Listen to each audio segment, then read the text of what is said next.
Good morning, one and all. Today, I, Sushma Parikh from Jyoti Vidyapeeth Women's University, will going to teach you about ancient Indian and Indus Valley civilization of BA B.Ed and BA LLB semester 1. So let's get started.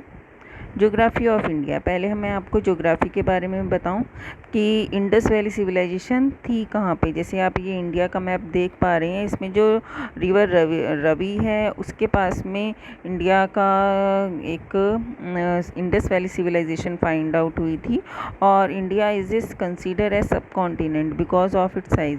इसको sub continent कहा जाता है क्योंकि इसकी size की वजह से। इसमें जो नॉर्थ में बहुत हाई माउंटेन्स हैं, हिमालयाज़ हैं एंड हिंदू खुश भी हैं। Indus valley civilization is located in Pakistan. अब वो पाकिस्तान में सिचुएटेड है, जैसे कि आप ये मैप में देख पा रहे हैं।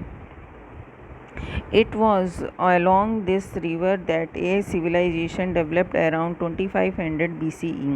2500 BCE के अराउंड ये civilization develop हुई थी। It is called the Indus Valley Civilization. Two major cities of this civilization were Harappa and Mohenjodaro. इसकी जो दो civilization बहुत important और अच्छी थी, जो कि बहुत फेमस भी है, मोहनजोदारो और हड़प्पा। ठीक है। Geography and early civilization. पहले के टाइम की कैसी थी ज्योग्राफी और कैसे अर्ली सिविलाइजेशन हुई थी। The Ganga flows from Himalaya and flows across the northern India. जो गंगा है वो हिमालय से बहकर निकलती है और नॉर्थ इंडिया में पूरे छाई हुई है। It joins the Brahmaputra river as it flows into the bay of Bengal. ये फिर बाद में ज्वाइन करती है ब्रह्मपुत्र रिवर को, जो कि बे ऑफ बंगाल में फ्लो करती है। ज्योग्राफी एंड अर्ली सिविलाइजेशन, जैसे कि रिवर वगैरह में फ्लड वगैरह आती तो कोई भी स्कोप नहीं रहता था, तो भी बहुत सारी जो सोसाइटीज़ हैं वो ड्रेनेज ही होती थी ड्रॉट से या फिर ख़त्म हो जाती थी। इंडस वैली सिविलाइजेशन के अंदर बहुत अच्छी ब्रिक्स मिलती हैं। जैसे आप ये इमेज देख रहे हैं, look at this image. In this image like it is made up of bronze. ये ब्रॉन्ज की बनी हुई है और किसी राजा का स्टैचू है। This statue is probably A priest और ए king. The Indus Valley people had an advanced civilization with large cities, running water and sewer system. जो है ना बहुत बड़ी लार्ज सिटीज़ थी जिसके अंदर प्रॉपरली मेडअप था जो सीवर का सिस्टम होता है वो, और रनिंग वाटर उधर का बहुत अच्छा पर्टिकुलर था। ठीक है।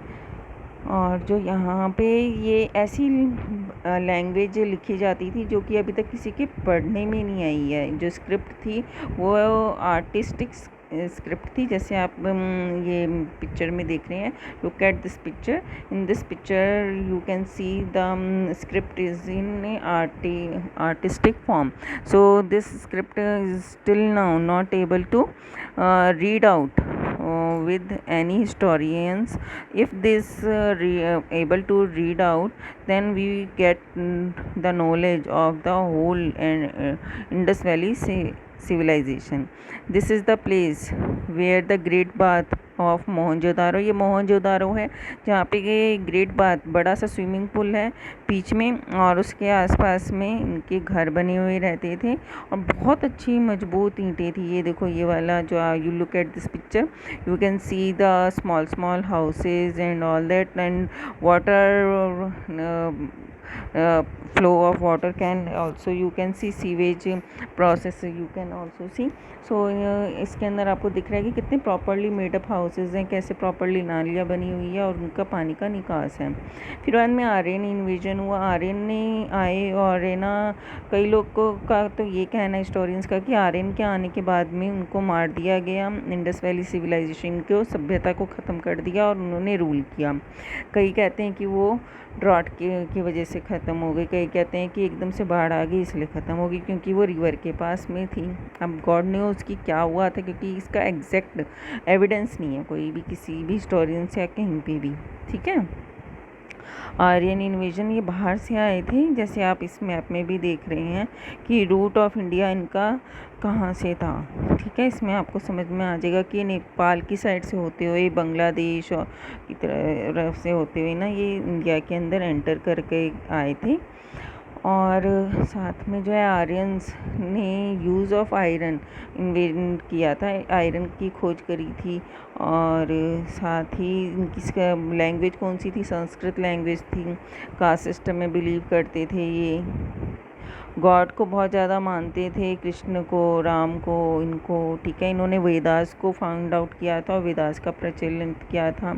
हिंदुज़म में जैसे कि क्रिश्चियंस में गॉड जीसस क्राइस्ट हैं, वैसे हिंदूज़ के अंदर जितने भी गॉड्स हैं उनको फॉलो करना इन्होंने बताया।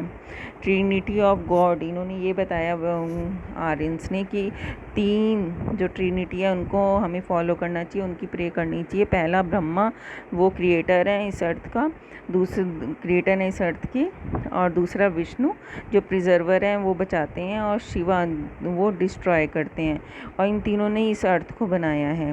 3 एस्पेक्ट और power of the same divine being Trinity, इसको हम ट्रिनिटी कहते हैं। ठीक है, री इनकारनेशन मतलब कि जो मनुष्य जिसका जन्म हुआ है वो एक दिन मृत्यु को भी प्राप्त होगा, और ये जो life of birth and reborn है ये चलती रहेगी। इसलिए हमें अपने कर्म अच्छे रखने चाहिए सो दैट हम नेक्स्ट जन्म के अंदर रिबॉर्न ना हो। ठीक है, कास्ट सिस्टम को इन्होंने बहुत ज़्यादा इम्पोर्टेंस दी थी, जिसके अंदर कास्ट सिस्टम के अंदर ही जैसे 4 टाइप्स जो थे, ब्रह्मा, क्षत्रिय, वैश्य और शूद्र, उसके अंदर डिवाइड कर दिया और सबको पर्टिकुलर वर्क प्रोवाइड कर दिया कि इनको ये ही वर्क करना है। ठीक है, और जैसे आप ये देख रहे हैं कि क्षत्रियस नीचे बैठे हुए हैं और दूसरों की हेल्प कर रहे हैं। कास्ट सिस्टम के अंदर वैश्य अपना बिजनेस कर रहा है, जैसे मर्चेंट्स वगैरह ये वैश्यास में आ गए थे। शूद्रास जैसे इसमें आप देख रहे हैं पिक्चर में, लुक एट दिस पिक्चर की he cleans and does not give so importance in society। And then है कास्ट सिस्टम का, ये यहाँ पे आ गया।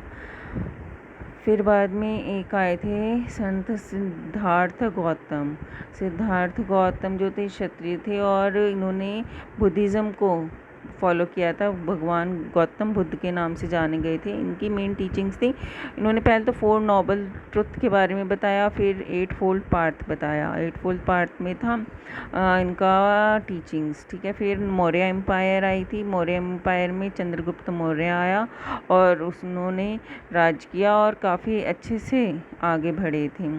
फिर अशोका आया, अशोका ने भी बुद्धिस्ट को फॉलो किया और बहुत अच्छे से अपने लोगों को रखा।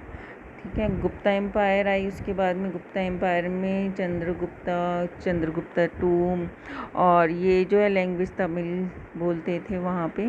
कंट्रीब्यूशन बेसिकली जैसे है कि यहाँ पे ना मून और सन के बारे में, जैसे सोलर सिस्टम और इन सब के बारे में इन्होंने डिस्कवर करना शुरू किया था। और मैथमेटिक्स आई थी इंडिया के अंदर इस टाइम पे। और बाकी कंट्रीब्यूशंस थे कि भी प्लास्टिक सर्जरी नोज़ वगैरह की है, ये शुरू कर दी गई थी यहाँ इस टाइम पे। ठीक है, फिर है Ancient India is also credited with inventing the magnetic compass। इन्होंने मैग्नेटिक कंपास को भी फाइंड आउट किया था, जिसके through ocean in boat they were guided by metal fish floating in oil। The fish pointed north, acting as a compass for the boat। Ancient India में बहुत सारे philosophers भी हुए थे जो कि वर्ल्ड के अंदर फेमस हुए हैं फ़िलासफ़र्स। इनकी जो फ़िलासफ़ी आज तक स्प्रेड है, और कितने अच्छे, जैसे कि रामायण महाभारत, ये सारी स्क्रिप्चर्स भी बहुत ज़्यादा फेमस है ओवरऑल इंडिया में। सो आई होप आपको ये पूरी एंशियंट इंडिया का ब्रीफ समरी समझ में आई होगी। नेक्स्ट पीपीटी में नेक्स्ट वीडियो में मैं आपके सामने और नया टॉपिक लेकर आती हूँ। तब तक के लिए थैंक यू। Good day.